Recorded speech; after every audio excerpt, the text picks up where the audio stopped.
I'm Keith Leatherman, principal here at Wauseon High School.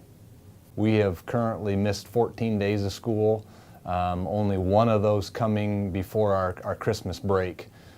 So we've it's wreaked havoc on our schedule, starting with coming back after Christmas break. We missed those first 4 days. Our semester exams were scheduled to be that second week, and we were trying to decide whether to push the exams back or not. Well, we went ahead. We were here on that Friday of that first week, so we went ahead and had exams, thankfully so, because of all the days that we've continued to miss. And we've had to do some juggling around. We've extended our third quarter grading period just a bit. Here recently, last week, we had OGT testing that we had 2 days canceled because of the last snowstorm, so that bumped it into the next week. So it's been a struggle. We're currently, like I said, 14 days out, and I'm not sure, 9 to 10 2-hour delays. Mr. Brown, our superintendent, and Mrs. Pam Waugh, our transportation supervisor, I know they both go out in the mornings and check roads and within our district and kind of collectively make that decision. I think Mr. Brown speaks with other superintendents in the area. With this winter in particular, there's been a number of days where we've been, level 2, level 3 snow emergencies. So I think that decision has kind of been made for us. But it's a decision that obviously you have to keep safety in mind and keep that as a top priority as students. Bus drivers obviously have a big responsibility out there on the road with kids on the bus, and something that you have to consider all the factors.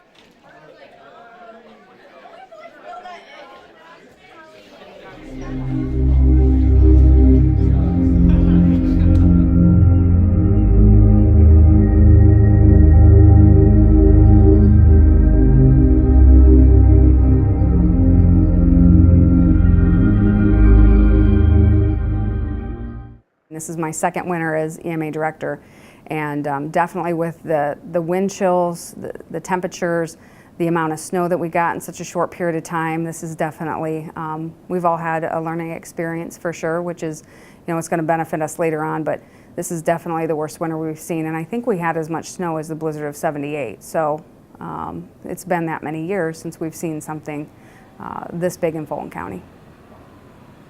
Before the storm, we met with some of the county, we met with fire departments, we met with the sheriff, we met with ODOT, Red Cross to pre-plan basically, because we knew that this would be different from any snowstorm that we'd seen before. So the first responders and the people that were going to be helping with the situation were all prepared and had plans in place.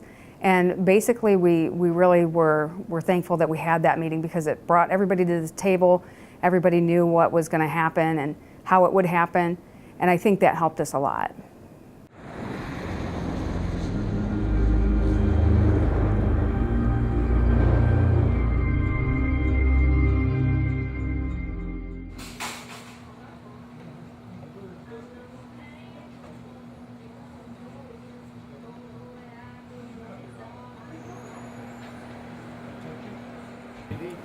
I'm Jeff Roop, the owner of Ace Hardware here in Wauseon, Ohio.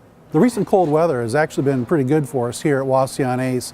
The really cold weather we had last month, we had a lot of frozen pipes, people needing heat tape, needing heaters, ice melt. During level 3s, I approached the sheriff a few months ago and asked if we were considered an emergency type of an operation.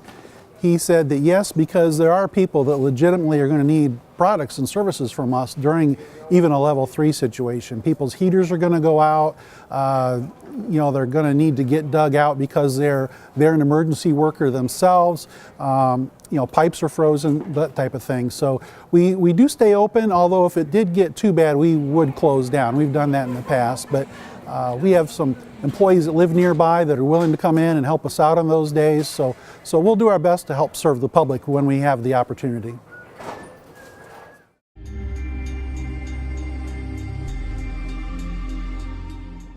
My name is Corey Creaky. I work here as a manager at Sky Cinema, and I also go to school full-time, and I work part-time at GameStop. I think I've gained a lot of upper body strength and lower back strength through it all by shoveling almost every other day out there. Luckily, we have a snow blower that can take care of most of it, and then we are out there spreading salt all day long. 2 medium dews, 1 medium Pepsi? Gotcha. The movie that's done the best is Frozen, which is kind of funny anyways, but yeah, that came out in November, and we had it for a good 2.5 months, and it was pretty darn busy the whole time we had it.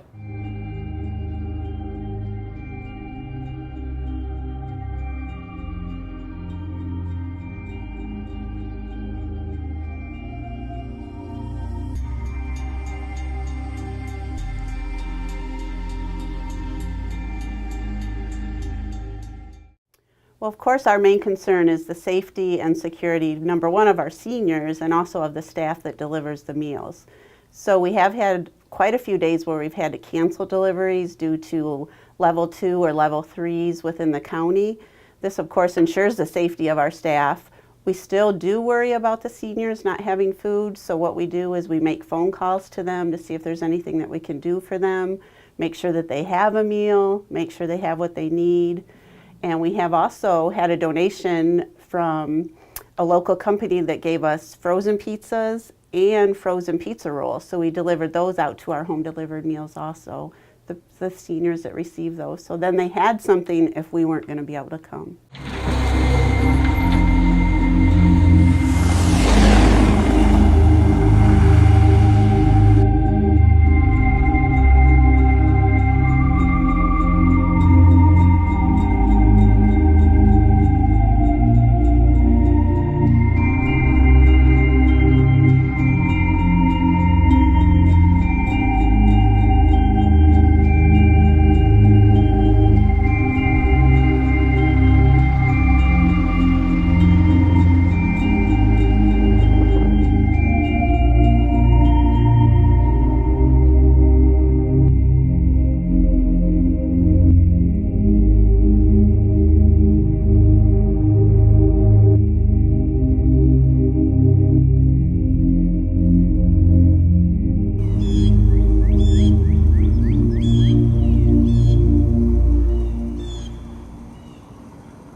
We moved them all up here because we had them out there in the field, and we kept getting so much snow blowing across the road that it was completely covering the hutches with all the snow. And at the time we had a big snow pile behind these hutches here, and it was working as a wind block. There was one time that 2 of the hutches at the ends were completely snowed blown right up over them, and you couldn't even tell where the hutches were even at. And then there's calves still inside.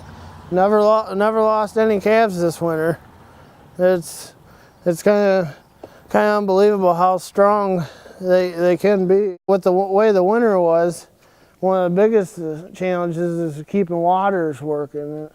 Cows that are lactating, producing milk, on the average, each cow consumes 40 to 50 gallons of water a day, and there's 61 in here, so it's several thousand gallons of water, just drinking water, that they consume. And you got to make sure the waters aren't frozen, they're not iced over, so they can still able to drink. Because if they can't get to the waters, no have water to drink, they can't make any milk. Between that and being able to get that fresh feed that's put up twice a day. Cows like cooler temperatures. I mean, a day like today where it's 50 and, partly cloudy, no wind, this is, basically ideal for cows. They can actually deal with cold weather quite well, but the Arctic blast that we, experienced this winter, where it would be below 0 with, 20 below wind chills, they don't like that. It's hard on them. They have to consume feed. They have to consume that much more feed just for energy to stay warm, and their productions, you get sacrificed in that because so much more is put to energy to, to maintain, energy on their bodies and to survive the elements. They claim that we're a little behind, now being first part of April, but we're not too concerned about it. It usually always turns around when we need it to, and we always have time to get everything done. We always manage to somehow or another.